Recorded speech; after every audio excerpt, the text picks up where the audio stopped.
Yes, lads, welcome back to a new series on the channel. So we've got Real Madrid as the new team we're going to start in today's save, and I really can't wait for this. We've not done any teams so far which have been like, well, we've done Everton and Fulham and Hertha Berlin. They've all been like relegation teams, apart from obviously Fulham in the Championship, but last season obviously they were a relegation team. So we're doing a big team for a change, and I really can't wait for this. I think it's going to go really well. We haven't had, as I say, good team and ultimate to use with already good players. So to start off with, I remember using, thinking Iwobi in the first few games with Everton Karim, but I was just thinking, wow, this couldn't get any worse. We're using people like Suat Serdar with Hertha Berlin, and now we've got Modric, Cruz, Benzema, and Vinicius Jr. So I really can't wait for it. And hopefully we can have the desired impact on this Real Madrid team as Carlo Ancelotti did in real life. So, as the title suggests, we are actually in the 2022-23 season. Ancelotti's resigned because, you know, he's bored, he's old, he wants to retire. And we've taken over the helm to see what we can do. Ignore the dates, because obviously I'm on PlayStation, so I can't exactly change the date of the start of the career mode save like you can on PC. So it's still 2021 in this version, but we're going to take it from the new season, which they're starting in real life. We have signed a few new players, which Real Madrid have actually signed in real life, such as Rudiger and Tuchman. We've recalled all the youth players back who've been out on loan, like Nakai, Odriozola, and Kubo. So, yeah, we've got a very good team. We've got a very, very good team. Brahim Diaz is still on loan at AC Milan because they have a chance to sign him in real life. We've done a lot of other real transfers as well, as like Mane going to Bayern Munich. We've already done that. And we've done quite a few others as well, like Haaland and Nunez and things like that, just to make it a little bit more realistic in terms of a new season. So we've got the real overalls as well, what the players will probably be next FIFA as well. Or at least what I can imagine them being. So yeah, honestly, I can't wait. It's going to be great. We're going to see what we can do with this team. You can see Tuchman is on the substitute bench. Rudiger is in the starting 11. It's a very, very strong team that we've got to use with Real Madrid. I really can't wait to use it. We'll see what sort of budget we've got in the first season. 150 million euros. Not too keen on euros personally, but I thought, you know what, since we're doing a Spanish one, I'll at least change it up a little bit. Everything else is pounds, so it'll make it a little bit harder for me to distinguish between how much money is actually worth anything. So I don't know the conversion rate off the top of my head, but yeah, we've got a good little bit of 180 million euros there to sign a new player or two in this opening transfer window. So yeah, it's going to be fantastic. I really can't wait to get going with this Real Madrid side. Benzema, 91 rated to start off with as well. It's a shame he's 35 because in career mode, well, 34, sorry, they just go down straight away. It's a little bit frustrating, but we've got such a strong team. Obviously, they're all like 85 rated at least. So I may as well hire some youth scouts as well because the squad is old. It's very, very old. That's one of the objectives which the board set us as well, to try and lower the average age of the squad. I just think, like, at this stage of like a new season, Real Madrid have to be looking at how old the squad actually is. The average age of the squad, like, start 11's like 31, I think, or something like that. It's ridiculous. And that's including Vinicius Jr. So, you know, we'll see what we can do with the team, and we'll have a look at the board objectives that we've been set. So initially, Real Madrid want us to win the league and make the final of the Champions League at the very least. I mean, winning the league shouldn't be too hard. Barca are at 6s and 7s, as they are in real life and on the game. And the Champions League, is that within our grasp? I'd suggest it is. I'd suggest we can do something in that. Also expect you to continue the trend and bring in at least 2 new Galactico players. Again, I think that's very doable. We've got 180 million to spend on 1 or 2 players this window, 1 or 2 the next, see what happens. And, I mean, this is the one I was worried about the most. The squad is aging at an alarming rate. We request that you lower the average age of the squad and bring in some new young talent. So that's the one which is going to be difficult because I'll try and sign players Madrid I link with in real life, but I can't promise a lot because there's not actually a lot of talk of them linking with like really young 17, 18, 19-year-old players. It's all like 20, 23-year-old players and things like that. Players are already sort of partly made and not players you'll need to mould from craft. So yeah, we'll see. We'll see what we can do with the average age of the squad. We also want to have the top scorer or top assist provider while also having the most clean sheets. Make it happen. That's a little bit snappy, but we'll see what we can do with that. mean, we've got Benzema, so we should have top scorer already wrapped up. Top of assist provider, well, I think it was Dembele last season for Barca. Only played about 20 games, so we'll try and obviously get that with Vinny. Or like whoever comes down on the right. We have Asensio and Rodrigo at the moment. We have Modric and Kroos. And obviously the wing-backs of Mendy and Carvajal can do a job for us. So yeah, honestly, I think they're achievable objectives. We've got forfeits as well we can have a look at. But as far as objectives go, I wouldn't say they're the hardest objectives to sort of get my head around and try and get the team to achieve. And I mean, the forfeits aren't bad, but they're not the best ones to do if we do actually end up falling at any of these hurdles. So we'll see them very quickly. If you fail to win the league and reach the UCL final, then the career will be over and you'll be sacked. Plain and simple. It could be only one season, like the Hertha Berlin career mode. We'll see what we can do. Obviously, that's fairly all right to win the league, but the Champions League's so different.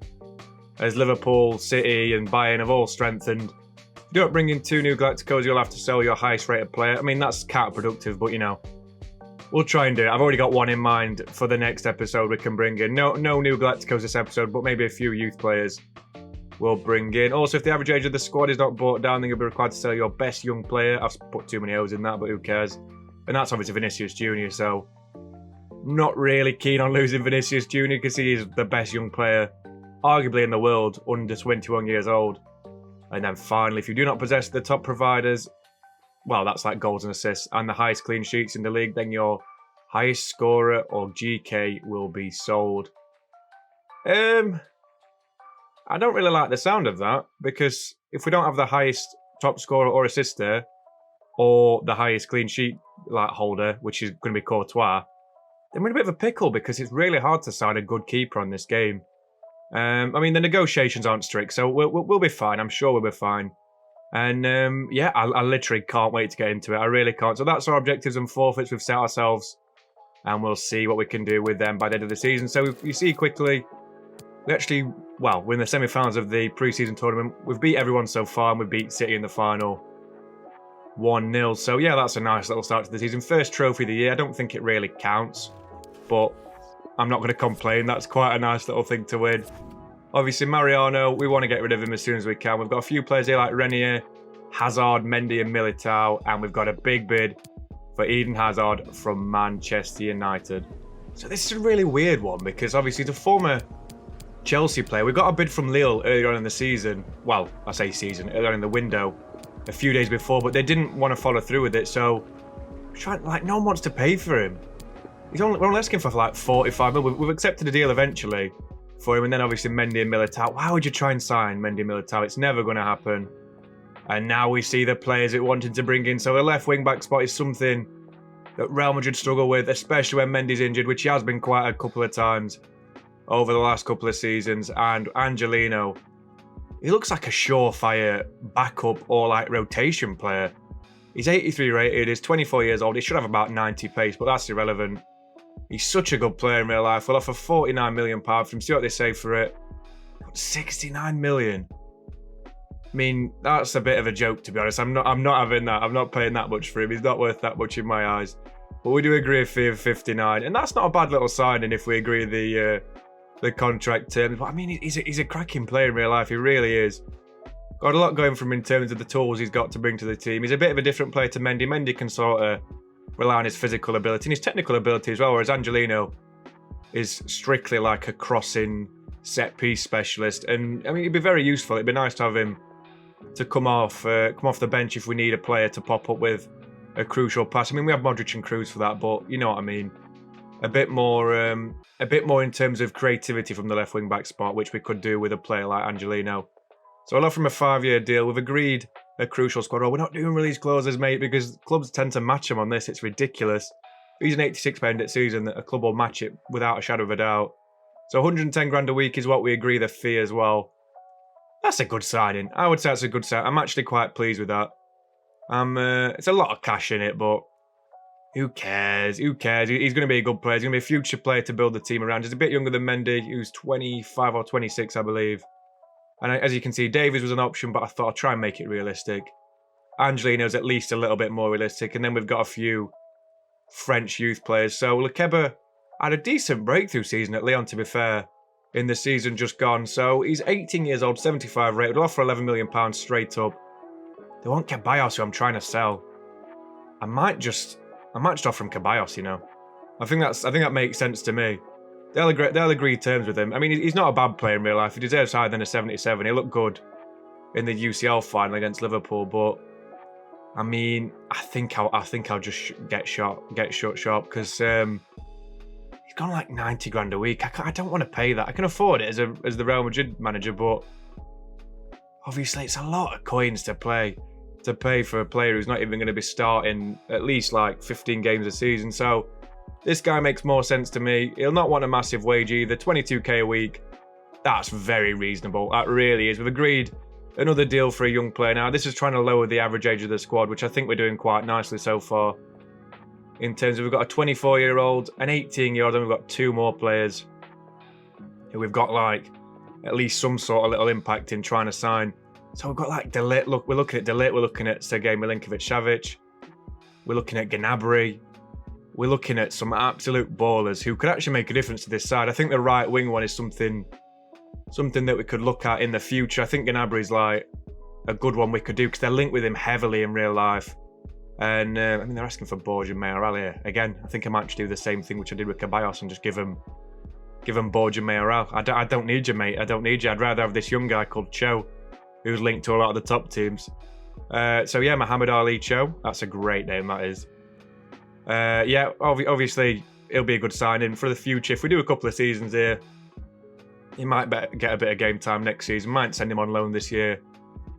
Not really sure yet. They're asking for release clause. Why does every team do this? It's not Football Manager. Stop trying to make it realistic, FIFA. Jesus, I don't want a release clause on all my youth players. They go up like mad sometimes. Obviously, we have agreed the fee for him there, and that is an excellent signing. 3 excellent signings there. Not a marquee one to name, really, but very, very good nonetheless. And after that long intro and signings, we've got the first press conference of the year as we look forward to the first game of the year. So obviously, being a new season, have promoted the teams we've got promoted, and the first team we play from naturally the promotion of last season of Liga Segunda, got Girona FC. Obviously, they've got quite a few former City players in that side as well. Very, very good team to watch. I remember seeing them in La Liga a couple of years ago. I think that's Stuani or something like that, and they were all right. But I mean, they've obviously gone back up last season, so we've got them promoted this season and put them in the league. And yeah, can't wait for the first game. I really can't. Let's see what we can do against a team who have just been promoted through the Liga Segunda playoffs. So we'll get into it, and we're away from home, unfortunately. I don't think it's a real stadium, Girona Stadium, and I'm not sure about the music. I'm probably going to get something happen to mix that. But, you know, it's irrelevant. Who cares? So we'll see the team we start with. Courtois starts in goal, as expected. Back 4 of Angelino making his debut, Alaba, Rudiger and Carvajal. And the midfield 3 of Cruz, Casemiro and Modric. And then we've got Vinicius, Benzema and Asensio leading the line. So in the first half of the game, 7 minutes in, Vinicius has got to beat his man Danilo, and he does so easily. He's got to get past Espinosa as well, and he does emphatically. Great goal by Vinicius, puts us ahead in the first 8 minutes of the season. That's a great little run by Vinicius. He's such a talent in real life. Obviously scored the all-important Champions League deciding goal, and that is an excellent start to this season for us. So 1-0 up already. In the 12th minute, Modric plays the ball. As you can see, he's fouled there as Asensio tries to cut inside. And surprisingly, the player who fouled him is sent off. What an awful challenge from Borja Garcia. And we'll see the foul again. If you don't really see it, it comes out of the camera shot, but that is awful. From the veteran midfielder, Bustos of Man City is forced off for former Man City and Barcelona midfielder Alex Garcia, and Girona down to 10 men. So in the 15th minute, we are going to try and get another chance again.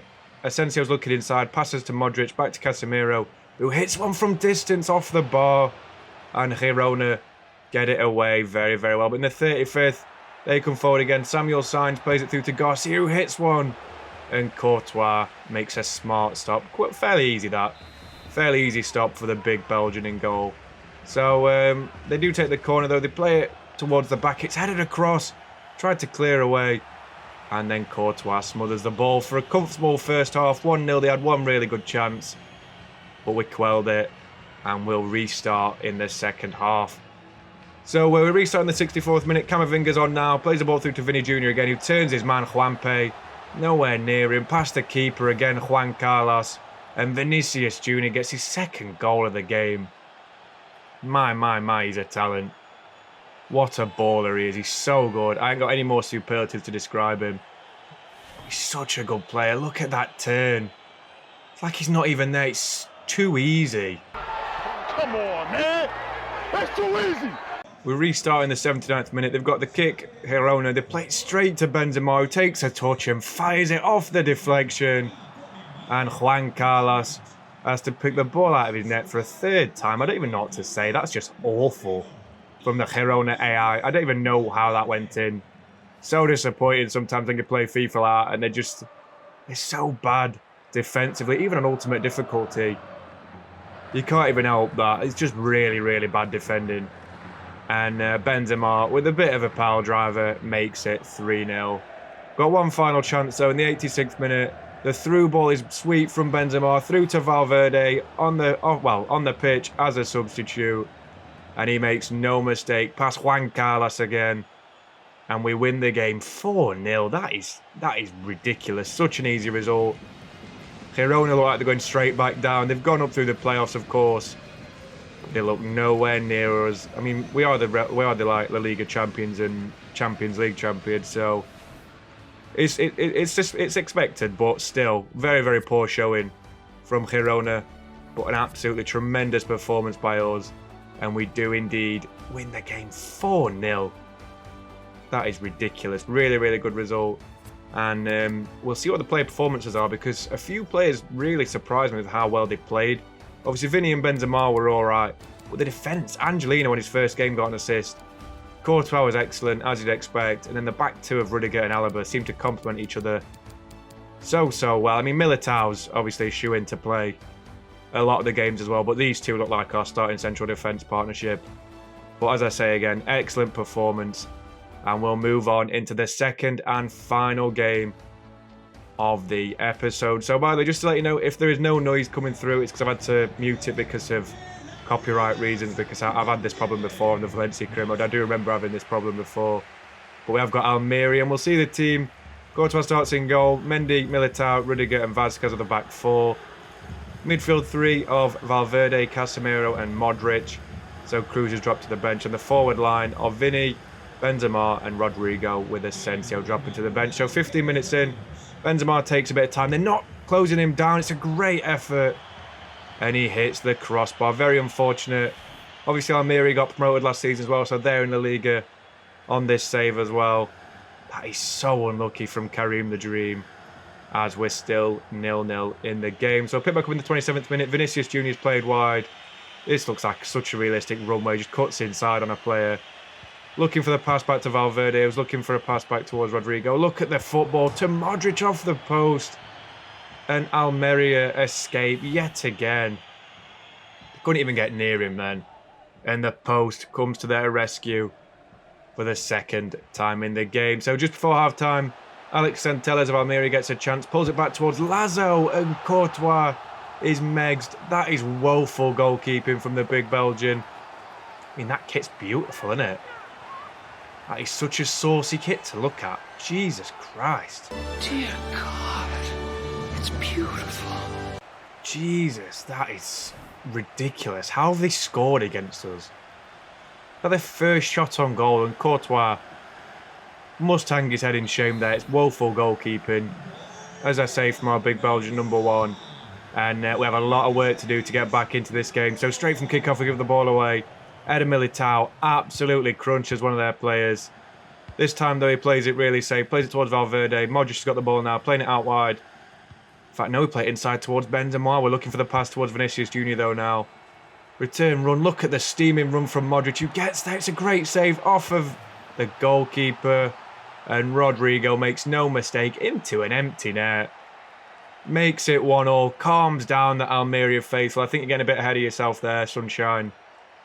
But you know, it's fine. And we're 1-1 going into the second half. So not a bad half, but you know, not the best either. So 61 minutes in now. Vinicius Junior gets really lucky with a little interception there. Benzema's through on goal, dinks the keeper, Cotta. And look at that. That's why he's the dream. He deserves the Ballon d'Or this year. That's why he's 91 rated. Karim the Dream, Benzema. The ball by Vinicius Junior is nice in itself, weighted lovely. The chip is exquisite from Benzema. Now we're 2-1 up. In the 76th minute, we're wiped out by the Almerian man. They get in front of each other. They run in front of each other, to be fair. Rodrigo's unleashed again. He's got a chance on goal. Looking for the round the keeper, and Cotta. I mean, that is woeful. What a chicken nugget he is. That is so stupid. Should just let him score. I mean, he'd be red carded in real life for that. It's woeful goalkeeping from Cotta. As Almeria make another substitution. I don't think it's going to help you now, boys. You've already lost the game at this rate. As, I don't even know how to say his name, Eli Maharita comes off. And we do get the penalty. So Karim the Dream steps up for his second of the game against Cotta. Puts it just next to him, to be fair. And in real life, the keeper just goes, yep. Stick me leg out. Easy dubs. Easy save.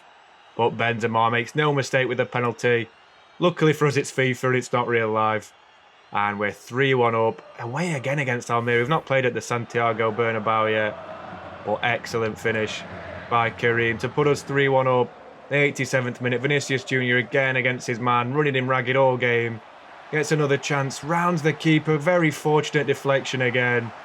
And we make it 4, we win the game. He does the little Lautaro Martinez celebration, Lewandowski celebration, whatever you want to call it, it's the same one. And we win the game by 4-1. Excellent, excellent result. And I couldn't ask for anything more from my team. And it's a very, very hard-fought victory, to be fair, because at one point, if you remember, we were actually losing that game. So I can't fault the resiliency of my team. And they were absolutely fantastic all the way through the game. So 4.2 expected goals to 2.4 as well. So as you can tell, it's a very well-deserved win. 7 shots to 4. Can't complain with that whatsoever. Almeria, they were actually all right. They were all right. I can't deny it. Courtois made a couple of good saves. Obviously, the goal was his mistake. But it was low and hard. He got an 8.4 rating still nonetheless. Mendy played really well. Vinny Jr., Rodrigo and Benzema were exceptional. That's a great front three right there. And no, that's a great end to the episode. So it's the first episode of the Real Madrid career mode, which we're doing now. We've recently hit 250 subs, not 250k. I don't know why I said that. I think I'm jumping the gun a little bit there. Yeah, 250 subs. So I really appreciate your support, guys, on the channel. Nevertheless, it's very, very much appreciated. And hopefully in this series we can push on and enjoy another solid career mode series. Obviously, we're top of the league as well, which is nice to see. 2 games, 2 wins, 8 goals, 1 conceded, 8 scored, as I say. And Benzema is the top scorer, along with Vinicius Junior as well. They both got 3. That's very, very lovely to see. Assist-wise, Busquets, we don't want to see that. We don't see Barca players. And look how broken this game is. Only 2 clean sheets in the entire league. Just stupid. 36 matches played and only two people have got clean sheets. It's absolutely ridiculous. But yeah, into the next episode. We've sold quite a few players. So we've got like a €228 million budget. And that's a lot of money. That is a lot of money. We can sign a few Galacticos with that if everything goes to plan. And hopefully it does, obviously. So we've got a few players who we've got in mind as well.